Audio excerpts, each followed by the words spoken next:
মিঠুন চক্রবর্তী তিনি সন্দেশখালি নিয়ে জ্ঞান দিলেন দেখলাম। তিনি বলছেন জেগে উঠুন, জেগে উঠুন। তো জেগে উঠলাম। জেগে উঠে আমি মিঠুন চক্রবর্তীকে এই প্রশ্ন করতে চাই, আপনি এত নারী নির্যাতন নিয়ে জ্ঞান দিলেন, নারী নির্যাতন নিয়ে এত ভয়াবহতার কথা বললেন, আপনার স্ত্রী আর আপনার ছেলের বিরুদ্ধে কিসের অভিযোগ আছে মিঠুন দা? আপনি লোককে নারী নির্যাতন নিয়ে জ্ঞান দিচ্ছেন, আপনার বাড়ির মধ্যে আপনার স্ত্রী আর আপনার ছেলের বিরুদ্ধে যে ফৌজদারি মামলার অভিযোগ ছিল সেটা কি নিয়ে ছিল মিঠুন চক্রবর্তী?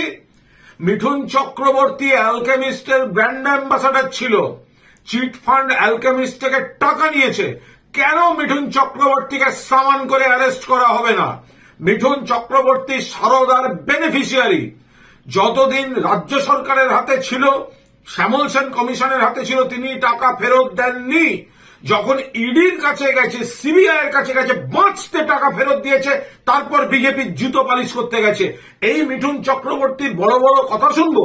অভিনেতা মিঠুন নিশ্চিতভাবে শ্রদ্ধার, রাজনীতিবিদ মিঠুন, সুবিধাবাদী মিঠুন, ধান্দাবাজ মিঠুন, দল বদলু মিঠুন। তাকে এই প্রশ্নের উত্তর দিতে হবে।